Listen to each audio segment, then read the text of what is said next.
Voice modulation होती क्या है? बच्चे ने अपनी सारी बात कह दी एक फ्लैट सी आवाज में, तो कौन सुनेगा? वॉइस मॉड्यूलेशन सिर्फ स्टेज प्रेजेंस के लिए नहीं होती, class discussion, story telling, interviews के लिए भी जरूरी है। वॉइस मॉड्यूलेशन सीखनी बहुत जरूरी है। आवाज के साथ इमोशंस कैसे निखर कर आती हैं।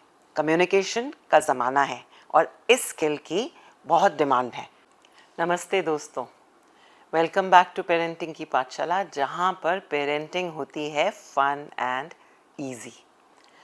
आप में से बहुत सारे पेरेंट्स की रिक्वेस्ट आई है कि बच्चों को कैसे अच्छा पब्लिक स्पीकर बनाया जाए। तो ये वीडियो सीरीज़ आपके लिए है, क्योंकि बच्चों को पब्लिक स्पीकिंग सिखाना पॉसिबल है और वो भी घर पर। और ये पहला वीडियो है अबाउट वन वेरी सिंपल पर एक पावरफुल स्किल के बारे में, वो है वॉइस मॉड्यूलेशन। जी हाँ, अपनी बात कह देनी ही काफ़ी नहीं है, उसको कहने के अंदाज पर भी ध्यान देना होता है। और अब सोचिए ना कि आपका बच्चा अपनी बात कह रहा है और लोगों के सामने, और उसको पता है कि अपनी आवाज़ को कब ऊंचा करना है और कब नीचा करना है, जिससे कि उसकी बात को ध्यान से सुना जाए, तो आपको कैसा लगेगा? तो आइए शुरू करते हैं वॉइस मॉड्यूलेशन बच्चों को कैसे सिखाई जाए एक अच्छा पब्लिक स्पीकर बनाने के लिए। सबसे पहले तो ये समझते हैं कि वॉइस मॉड्यूलेशन होती क्या है। वॉइस मॉड्यूलेशन का मतलब अपनी आवाज़ की स्पीड और टोन को कंट्रोल करना। अब देखिए ना, बच्चे ने अपनी सारी बात कह दी एक फ्लैट सी आवाज़ में, तो कौन सुनेगा? लोग बोर हो जाएंगे। और वही बात को अपनी वॉइस में वेरिएशन ला के कहने से बात इंटरेस्टिंग हो जाती है, लोग सुनना पसंद करते हैं, और वहीं से आपके बच्चे के अंदर का पब्लिक स्पीकिंग का कॉन्फिडेंस बढ़ने लगता है।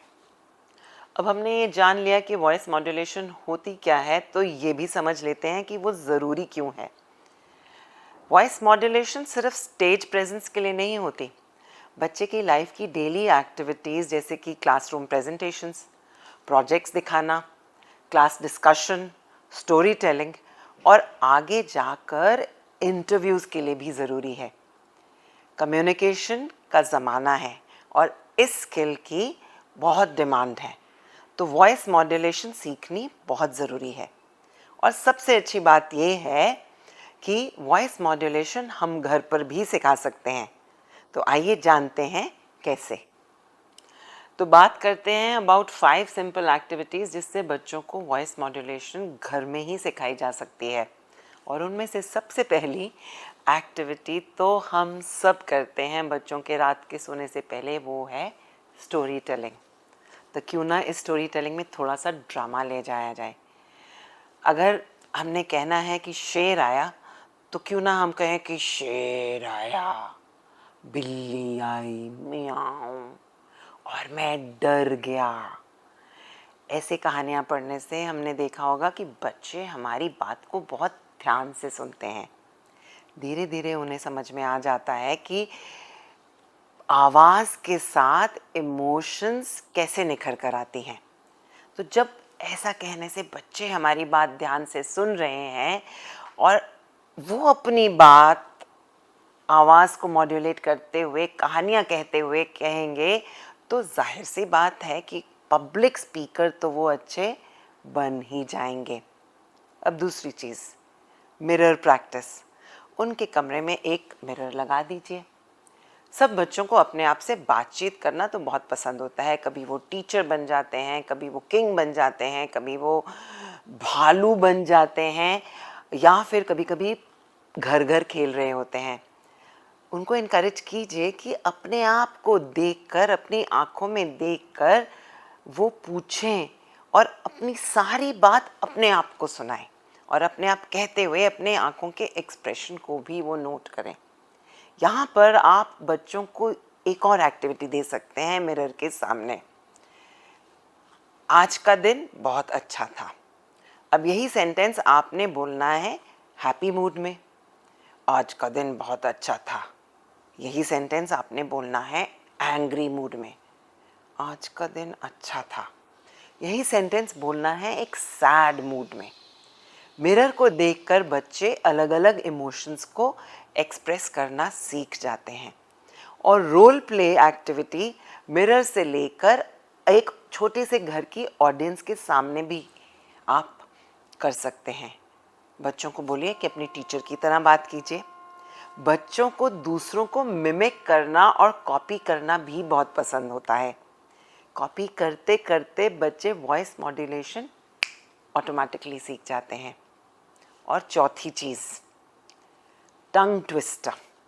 चंदू के चाचा ने चंदू की चाची को चांदनी चौक में चटनी चटाई।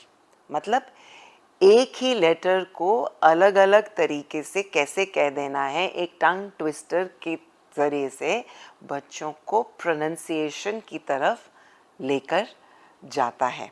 और पांचवी चीज़, वॉल्यूम कंट्रोल गेम। अपने हाथ को ऊपर ले जाइए और आवाज़ को इंडिकेशन दीजिए कि वो ऊंचा बोले। 5 लेवल्स पे बच्चों के वॉल्यूम को कंट्रोल किया जा सकता है। उसके लिए you can compare this with a video recorder या टेप रिकॉर्डर, जिसमें वॉल्यूम बढ़ाने से आवाज़ ऊंची उठती है। ये एक थिएटर गेम है जो बच्चों को के साथ अगर हम खेलें तो उनको अपने आप समझ में आ जाता है कि वॉल्यूम को कैसे मॉडिफाई करना है। जैसे कि विस्पर करते करते अपनी आवाज़ को जब हम ऊपर उठाएंगे और ऊंचा बोलते चले जाएंगे तो वॉल्यूम के बारे में बच्चों को अपने आप समझ में आ जाएगा और उन्हें पता भी चल जाएगा कि वॉल्यूम बदलने से ऑडियंस को कैसे इंगेज करना है। तो ये 5 तरीके बड़े आसान हैं और घर में फॉलो करना इनको बिल्कुल मुश्किल नहीं है। ये इजी स्टेप्स फॉलो करने से बच्चे बहुत जल्दी वॉइस मॉड्यूलेशन सीख जाएंगे। पर एक अच्छा पब्लिक स्पीकर बनने के लिए ये काफ़ी नहीं है। मैं अब अगले वीडियो में बात करूंगी about story telling and public engagement tips के बारे में, तो वो देखना बिल्कुल मत भूलिए। लेकिन वॉइस मॉड्यूलेशन को लेकर अगर आपके कोई क्वेश्चंस हैं तो डीएम में लिख डालिए एंड हम बात करेंगे कि वॉइस मॉड्यूलेशन को कैसे और बढ़ाया जा सकता है। But for now, remember to come back to watch the next video that is on storytelling.